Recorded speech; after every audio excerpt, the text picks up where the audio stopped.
Hello everyone, welcome back. The another video session, AMU 11th entrance, the fundamental unit of life. कल तक हमने lecture first में कुछ questions देखे थे जितने हुए थे. आज ये दूसरा लेक्चर है इस वीडियो सॉल्यूशन का, ठीक है ना. अब इसमें हम आगे देखेंगे कि क्या क्या क्वेश्चंस आते हैं. कल वाले चैप्टर्स में जो the fundamental unit of life से जो चैप्टर हमने डिस्कशन किया था, जो भी AMU 11th एंट्रेंस में आए थे, उससे रिलेटेड अगर कोई डाउट हो तो आप मुझे उस वीडियो के कमेंट सेशन में भी बता सकते हैं और इसमें भी बता सकते हैं. हम हर मुमकिन कोशिश करेंगे कि आपका डाउट क्लियर करें. ठीक है, देखते हैं अगला क्वेश्चन क्या है. ठीक है, चलिए जी.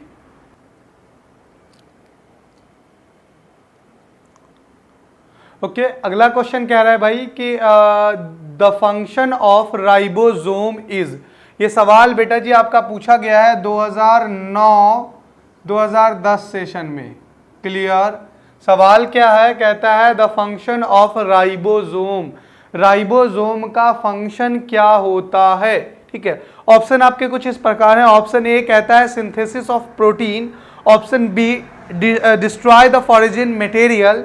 Option C to maintain the osmotic pressure. और option D all of them. भाई अगर राइबोसोम की बात करें तो राइबोसोम को हम क्या कहते थे. Ribosome is also known as, कहलाता है प्रोटीन फैक्ट्री. क्या कहते हैं राइबोसोम को. कई बार सवाल यहां पर पूछ देगा आपसे, in which of the following cell organelles is also known as protein factory. तो याद रखिएगा कि प्रोटीन फैक्ट्री किसको बोलते हैं भाई साहब. प्रोटीन फैक्ट्री जो कहते हैं वो कहते हैं राइबोसोम को. किसको कहते हैं. Ribosome is also known as protein factory. तो भाई अब जाहिर सी बात है कि प्रोटीन जब ये फैक्ट्री है तो जहां पर कोई चीज फैक्ट्री में हो रहा है तो मतलब वहीं सारी चीजें होगी, सिंथेसाइजेशन. तो ऑप्शन ए आपका कुछ इस प्रकार है कि सिंथेसिस ऑफ प्रोटीन. तो मतलब यही आंसर इसका क्या होगा, सही होगा, सिंथेसिस ऑफ प्रोटीन. चलिए भाई बाकी के जो ऑप्शन है उसके बारे में भी हम डिस्कशन कर लेते हैं ताकि आइडिया लग जाए. इससे भी बहुत सारे क्वेश्चंस क्या हो जाएंगे आपके, सॉल्व हो जाएंगे. अब ये सवाल बी ऑप्शन जो कह रहा है आपका डिस्ट्रॉय फॉरेजिन मटेरियल. पैथोजन को किल करने के लिए, डिस्ट्रॉय मतलब मारने के लिए, फॉरेजिन मटेरियल.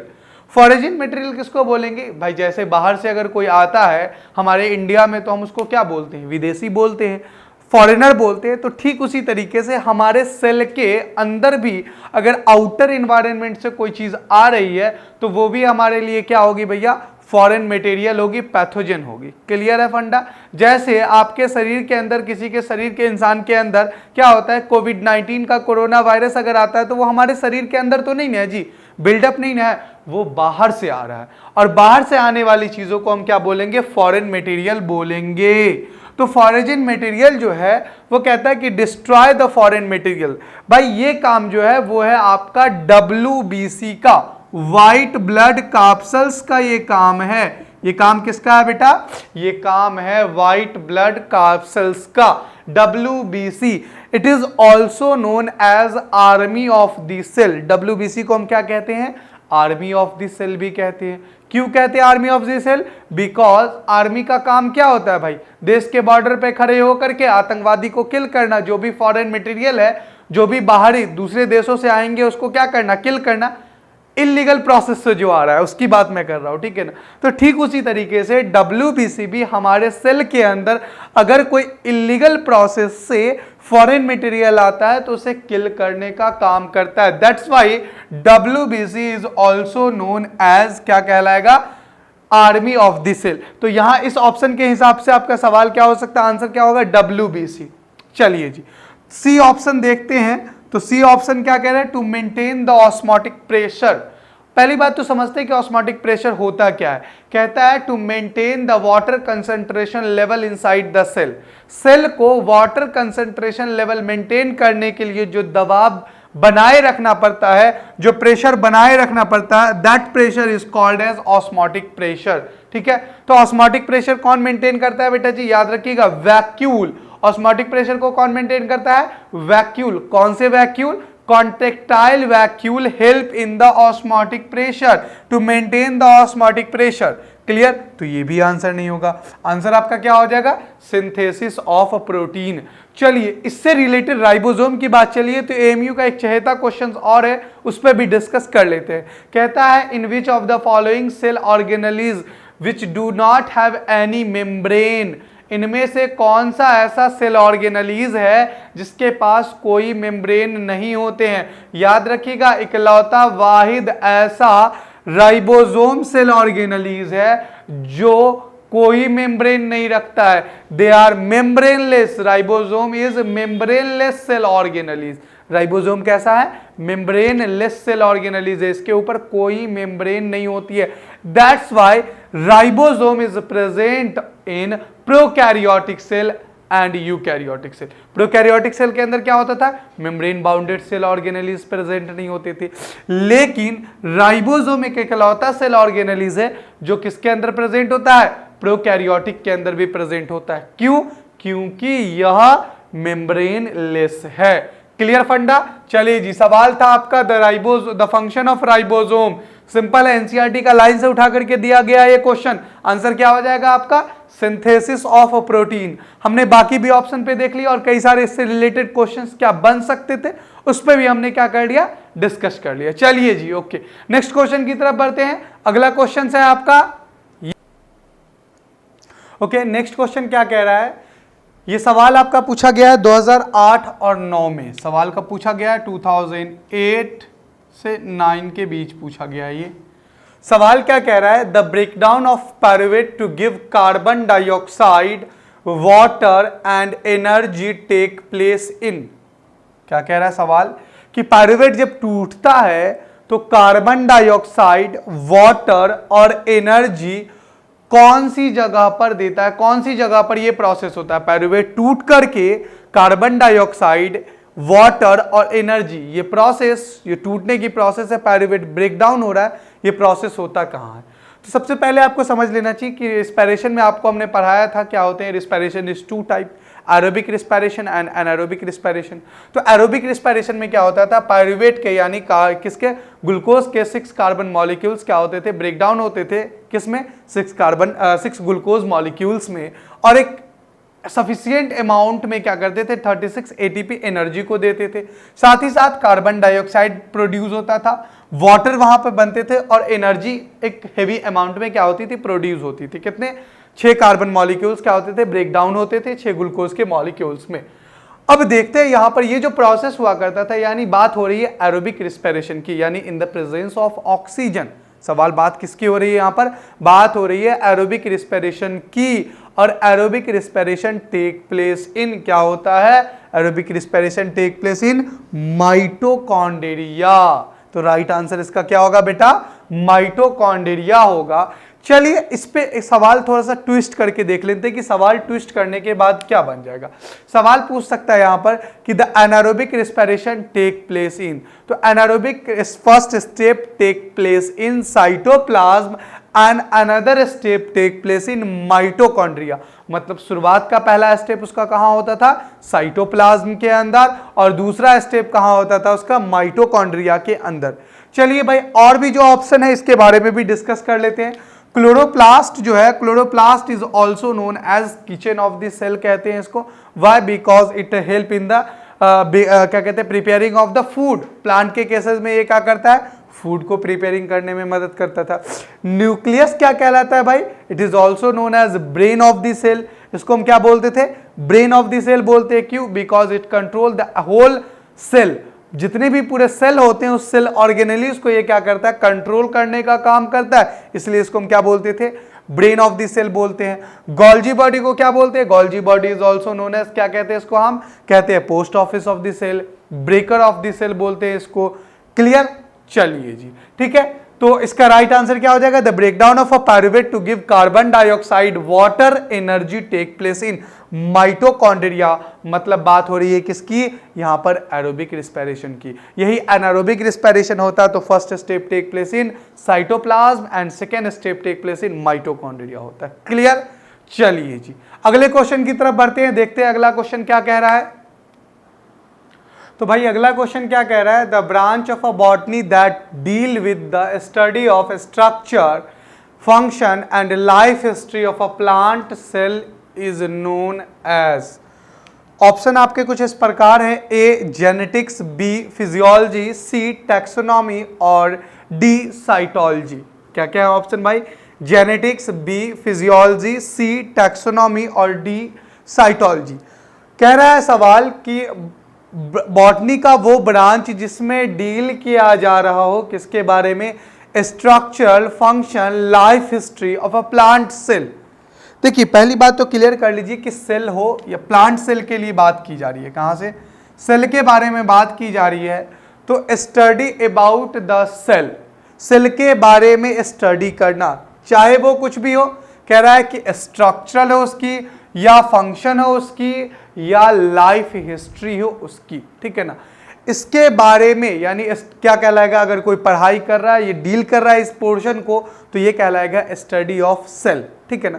तो study about the cell is known as, कहलाता है साइटोलॉजी। क्या कहलाता है, study about the cell is known as cytology. अब इससे तो राइट आंसर आपका क्या हो जाएगा बेटा जी, डी साइटोलॉजी। अब इससे और क्या सवाल पूछे जा सकते हैं, who was known as father of cytology. Father of cytology किसको कहा जाता है, तो याद रखिएगा रॉबर्ट हुक। रॉबर्ट हुक को फादर ऑफ साइटोलॉजी कहा जाता है, फादर ऑफ साइटोलॉजी कहा जाता है, किसे, रॉबर्ट हुक को। क्लियर। चलिए भाई बाकी के जो ऑप्शन है उस पर भी डिस्कशन कर लेते हैं। जेनेटिक्स किसको कहेंगे भैया, कहता है study about the gene. Gene के बारे में अगर स्टडी की जा रही है उसको तो हम क्या कहेंगे, जेनेटिक्स कहेंगे। यहां पर कह रहा है कि प्लांट सेल के बारे में स्टडी करना, तो ये ऑप्शन तो होगा नहीं आपका। बी ऑप्शन कह रहा है फिजियोलॉजी, तो फिजियोलॉजी किसको कहेंगे भैया, कहता है study about the whole body structure, ठीक है ना, इज नोन एज फिजियोलॉजी, तो ये भी नहीं होगा आपका आंसर। चलिए भाई सी ऑप्शन कह रहा है टैक्सोनॉमी। टैक्सोनॉमी किसको कहेंगे, कहता है अरेंजमेंट ऑफ अ, कहता है कि अरेंजमेंट ऑफ अ कैरेक्टराइज्ड, ठीक है ना, कैरेक्टराइज, कैरेक्टरिस्टिक के बेसिस पर अरेंजमेंट करना किस चीजों को, एनिमल्स को या प्लांट को, ये क्या कहलाया जाएगा, टैक्सोनॉमी। तो ये भी आंसर नहीं होगा। आपका आंसर क्या हो जाएगा, cytology. Study about the cell is known as, क्या कहेंगे उसे, हम उसे कहेंगे साइटोलॉजी। अब सवाल दूसरा पूछ सकता है यहां पर आपसे कि who known as father of cytology, Robert Hooke. Why, because it discovered the first time cell in 1665। Clear funda, कोई दिक्कत, कोई सवाल। चलिए जी आगे बढ़ते हैं। नेक्स्ट सवाल क्या है आपका, देखते हैं अगला सवाल। ओके, अगला सवाल पूछा गया है आपका जो 2007 और 8 में पूछा गया है। ये सवाल 2007, 8 में ये सवाल पूछा गया है। सवाल क्या कह रहा है आपका, cell where first discovered by Robert Hooke. देख रहे हैं आप लोग कितना इजी सवाल पूछा जा रहा है भाई, इतना इजी सवाल पूछा जा रहा है और तब भी आपका सिलेक्शन ना हो पा रहा है, तो फिर बड़ी मुश्किल की बात है, बड़ी समस्या है भाई आपका, अगर ये सवाल भी ना आप कर पा रहे हैं तो, ठीक है ना। बायोलॉजी में आपके तो 17 में 17 आने चाहिए, 18 में 18 आने चाहिए, एनी हाउ, क्योंकि यही आपका स्कोरिंग सब्जेक्ट है, यही आपको दिलाएगा। समझ में आ रही बात, कौन सा, senior secondary school, Syed Hamid senior secondary school AMU का। तो आपको इस सब सवालों पर देख रहे हैं बिल्कुल बेसिक सवाल पूछे जा रहे हैं कि सेल को किसने डिस्कवर किया, और वो भी बताइए यहाँ पर साइंटिस्ट का नाम भी दे दिया, इतना और इजी कर दिया आपके लिए, सिंपल। तो कह रहा है cell where first discovered by Robert Hooke in date. ये क्लास 7वीं के बच्चे से पूछ लीजिएगा, वो भी जवाब दे देगा। आंसर क्या हो जाएगा आपका 1665। राइट आंसर क्या हो जाएगा आपका 1665 में रॉबर्ट हुक साहब आए थे और उन्होंने क्या देखा था, एक जब अंडर द माइक्रोस्कोप को उसको विजुअलाइज किया था तो ही एब्जॉर्ब अ हेक्सागोनल स्ट्रक्चर। उन्हें क्या दिखाई दिया था, कुछ मधुमक्खी के छत्ते जैसी संरचना दिखाई दी थी, और हनीकम लाइक स्ट्रक्चर कह सकते हैं, हेक्सागोनल बेंजीन की तरह स्ट्रक्चर दिखाई दी थी। उस स्ट्रक्चर का उन्होंने नाम क्या रखा था, नाम रखा था क्या चीजें, साइटोलॉजी से ही उठाया था उन्होंने। एक्चुअली में the word cell is derived from Latin word cellula which mean a hollow room और अ लिटिल कंपार्टमेंट। तो सेलुला से उन्होंने क्या हटाया, उला हटा करके इसका नाम क्या रख दिया था, सेल रख दिया था। तो सबसे पहली बार सेल को डिस्कवर किसने किया था, रॉबर्ट हुक ने। कब किया था, 1665 में। चलिए भाई, बाकी के और ऑप्शन से क्या सवाल बन सकते हैं, इस पर भी हम डिस्कशन कर लेते हैं। दूसरा ऑप्शन है आपका 1674, ये भी सेल हिस्ट्री से रिलेटेड है, लेकिन सवाल यहां पर अलग बन जाएंगे। सवाल पूछा जा सकता है सेल वेयर फर्स्ट, या ऐसे सवाल पूछ सकता है living cell where first discovered by Anton von Leeuwenhoek in. तब आपका आंसर क्या होगा बेटा जी, 1674। 1674 में एंटोन वॉन लीवेनहॉक साहब आए थे, उन्होंने सबसे पहली बार लिविंग सेल को एब्जॉर्व किया था। कहां किया था absorb, inside the pond water. इसलिए आपका आंसर उस हिसाब से क्या हो जाएगा, 1674 होगा। वो क्वेश्चन अलग है। यहां पर राइट आंसर इस क्वेश्चन का क्या आपका 1665। नेक्स्ट है 1838। 1838 के लिए रॉबर्ट ब्राउन साहब जाने जाते हैं, ये भी सेल हिस्ट्री में पढ़ा है आपने। रॉबर्ट ब्राउन साहब जाने जाते हैं यहां के लिए। तो रॉबर्ट ब्राउन साहब ने किस चीज का डिस्कवर किया था इन 1831 में, किया था न्यूक्लियस का। किस चीजों का डिस्कवर किया था, न्यूक्लियस का डिस्कवर किया था। दूसरा डेट है आपका डी ऑप्शन है 1838। 1838 बहुत अहम है और जाना जाता है किस डेट के लिए, proposing the cell theory. In 1838 scientist दो आए थे, Schleiden and Schwann. Schleiden and Schwann, WANN। Schleiden और स्वान साहब 1838 में क्या किया था, propose the cell theory. Propose the cell theory, याद रखिएगा, अहम है काफी। Who propose the cell theory, सवाल पूछा भी जा चुका है 1838 में, स्लाइडेन एंड स्वान। क्लियर। चलिए जी आगे की तरफ बढ़े। तो इस सवाल का आंसर क्लियर हो गया ना आपका, cell where first discovered by Robert Hooke in 1665। Clear है। अच्छा, यहां पर एक सवाल और बनता है। एक सवाल क्या है जो पूछा भी जा चुका है, सेल वेयर डिस्कवर्ड, जो सेल के बारे में पढ़ा था रॉबर्ट हुक साहब ने, ही पब्लिश्ड हिज बुक, ठीक है ना। उस बुक का नाम क्या था, what is the book, the book name was Micrographia, which published in 1665 in London. London में उसे क्या किया गया था, पब्लिश किया गया था। याद रखिएगा वो भी चीजें। बुक का क्या नाम था, बुक का नाम था माइक्रोग्राफिया। चाहे तो लिख लीजिएगा, बुक का नाम क्या था, माइक्रोग्राफिया, YA, माइक्रोग्राफिया। पब्लिश कहां हुई थी, लंदन में। डेट क्या था, 1665। राइटर कौन थे, रॉबर्ट हुक। क्लियर। चलिए जी अगला क्वेश्चन की तरफ बढ़ते हैं, देखते हैं अगला क्वेश्चन क्या है। नेक्स्ट सवाल आपका जो कि 2007-2008 में ये सवाल पूछा गया है, 2007-2008 में ये सवाल पूछा गया है। देखिए हर साल 1 से 2 क्वेश्चन इस चैप्टर से आने हैं, कभी कभी तो 3-3 क्वेश्चन पूछे गए हैं। चलिए जी देखते हैं पहला नेक्स्ट सवाल क्या कह रहा है, the plant cell have rigid cell wall that lies. सवाल पूछा जा रहा है कि प्लांट सेल जो होती है उसके चारों तरफ एक रिजिड सेल वॉल प्रेजेंट होता है, और वो रिजिड सेल वॉल कहां लाइज करती है, कहां होती है। ऑप्शन है आपके कुछ इस प्रकार, A outside the plasma membrane, B inside the plasma membrane, C between the plasma membrane, और D none of the above. तो डिस्कस करते भैया कि फॉर एग्जांपल कि ये क्या है, आपका सेल है, ये आपका कोई क्या है, ये सेल है। इस सेल के चारों तरफ से क्या होगा बेटा जी, इस सेल के चारों ओर से क्या होगा, एक पतले मेम्ब्रेन का आवरण होगा, झिल्ली होगी, लेयर होगी। इस झिल्ली को, इस लेयर को हम क्या कहेंगे, इस लेयर को हम कहेंगे प्लाज्मा मेम्ब्रेन। लेकिन प्लांट सेल के अंदर उसके बाहर भी क्या होती है, एक और हार्ड कवरिंग लेयर होती है जो प्रोटेक्ट करती है प्लांट को मैकेनिकल इंजरी से, मैकेनिकल सपोर्ट प्रोवाइड कराता है उसको, मैकेनिकल इंजरी से बचाता है, माइक्रो ऑर्गेनिज्म से बचाता है, इन सब चीज़ों से क्या करता है, बचाता है। तो जो लाइट्स करता है प्लांट सेल के बाहर, प्लांट सेल में एक खास बात क्या होती है कि they have the cell wall. Animal cell में वो खास बात नहीं होती है कि उसके आगे क्या होगा, सेल वॉल प्रेजेंट होगा। तो सवाल पूछा जा रहा है कि सेल वॉल, ये सेल वॉल कहां होगा। तो देखिए ये सेल है आपका, इस सेल के बाहर सेल मेम्ब्रेन है, और इसी मेम्ब्रेन के आगे क्या है आपका सेल वॉल है, तो मतलब outside the plasma membrane. Right answer आपका क्या हो जाएगा, आउटसाइड द प्लाज्मा मेम्ब्रेन। अच्छा, अब यहां पर सवाल थोड़ा सा और ट्विस्ट किया जा सकता है और पूछा जा सकता है कि the plant cell that have rigid cell wall that made up of, सवाल इस तरीके से पूछा जा सकता है क्या कि जो प्लांट की cell wall, rigid cell wall होती है, वो किस चीज के मिलकर के बनी हुई होती है। तो याद रखिएगा cell wall is made up of cellulose,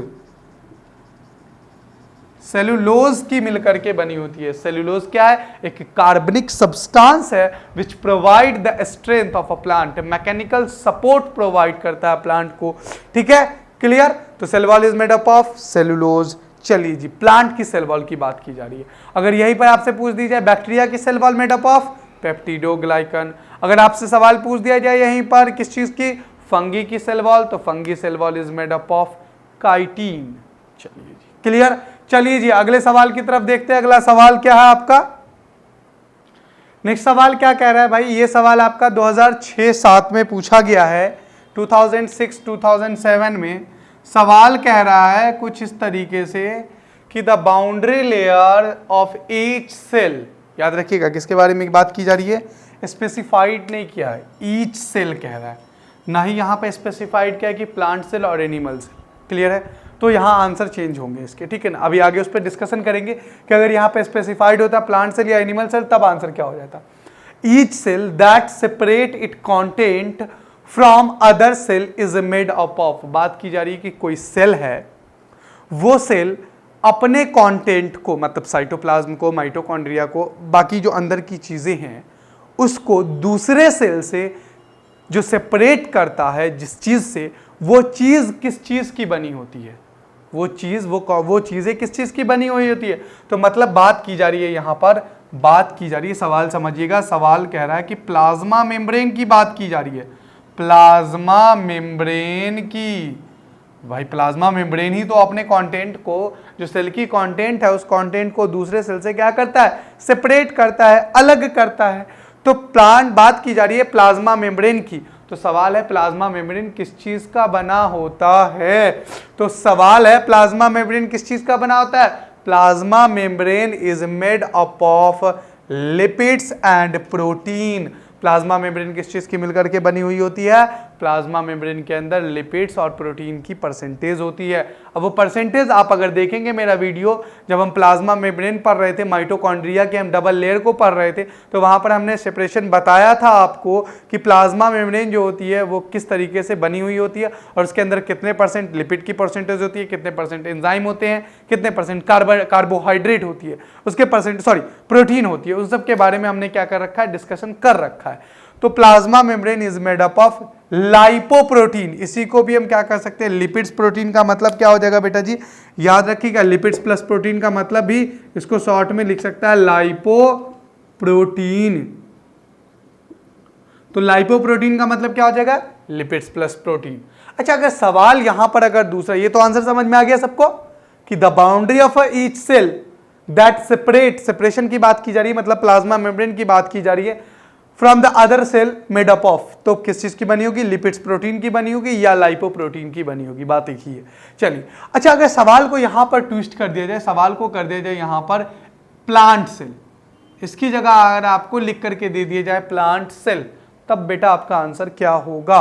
तो प्लांट सेल के सबसे आउटर बाउंड्री को हम क्या कहते हैं, आउटर बाउंड्री सेल वॉल कहलाता है। The outer boundary of a plant cell is called as cell wall, क्योंकि सेल वॉल के बाद प्लाज्मा मेम्ब्रेन होता है। अभी इससे पिछला क्वेश्चन जो कर रहे थे उसमें यही तो डिस्कशन किया था हमने। तो उससे अगला सवाल क्या है, अच्छा एक चीज आप लोग देख रहे हैं, जो सवाल एमयू 11th एंट्रेंस में जस्ट पिछले साल पूछा है, उसी से रिलेटेड अगले साल भी अक्सर देखिए आप, तो अक्सर क्या होता है कि उसी से रिलेटेड क्वेश्चन पूछ रहा है। पिछले बार सवाल पूछा गया था कि द सेपरेट, 2007-8 में सवाल क्या पूछा गया था कि सेपरेशन जो करता है किसको, सेल वॉल से रिलेटेड था कि सेल वॉल किस चीज की बनी हुई होती है। यहां पर देखिए, यहां पर बात की जा रही है प्लांट सेल की।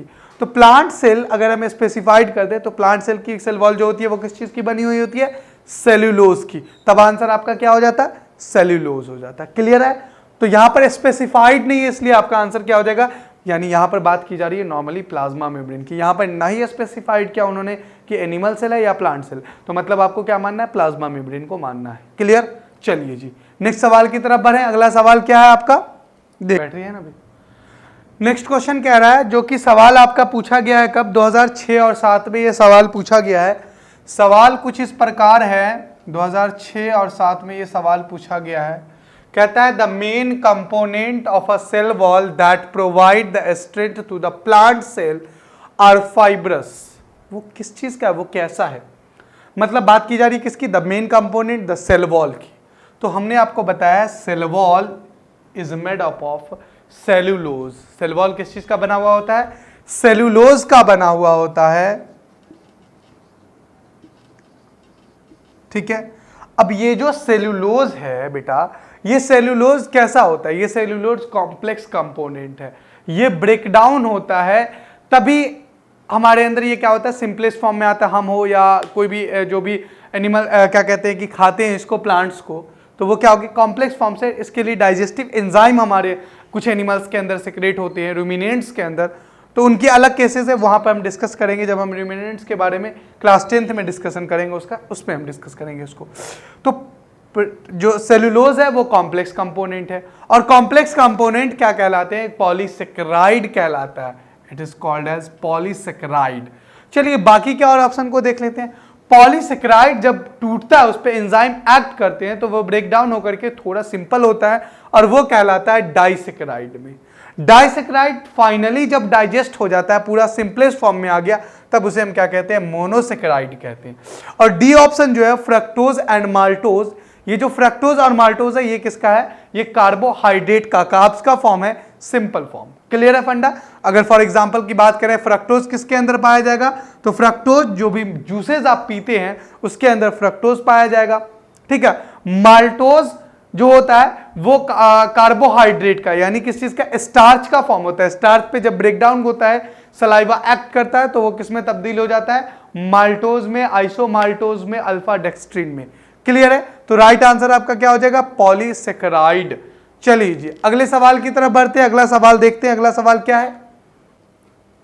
अगला सवाल जो कि 2006 और 7 में पूछा गया है, 2006, 2007 में, देखते हैं सवाल क्या कह रहा है।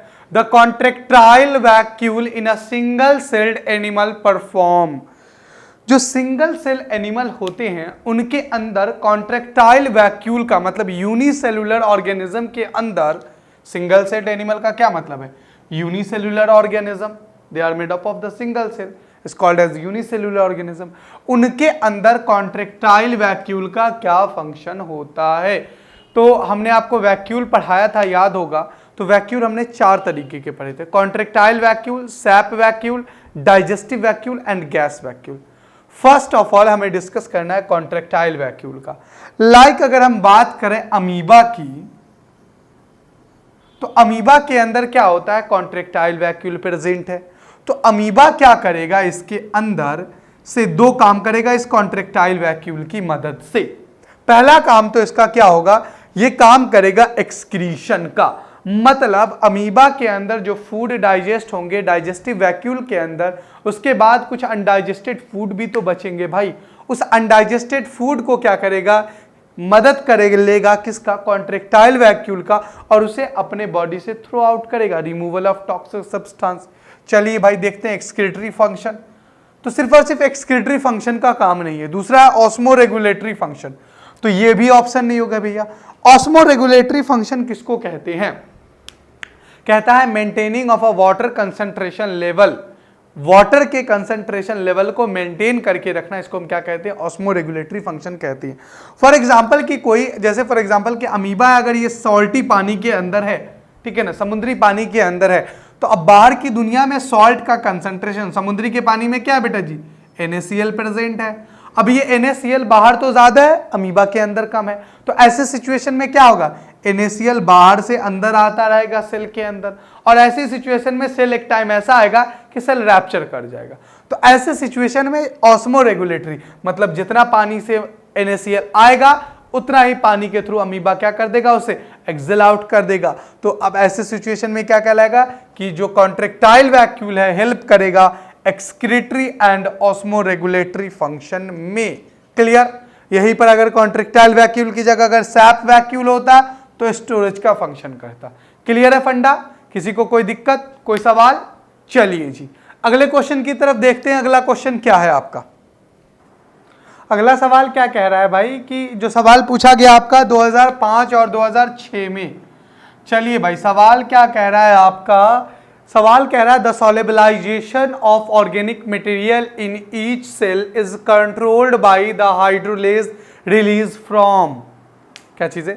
सॉल्युबलाइजेशन ऑर्गेनिक मटेरियल की बात की जा रही है, जो कंट्रोल करता है हाइड्रोलाइसिस में, डाइजेस्ट करने में, वो रिलीज कहां से होता है? ऑप्शन कुछ इस प्रकार हैं आपके। ऑप्शन ए है ल्यूकोप्लास्ट, बी है वैक्यूल, सी है लाइसोसोम और डी है ऑल ऑफ देम। चलिए भाई बात करते हैं ल्यूकोप्लास्ट की।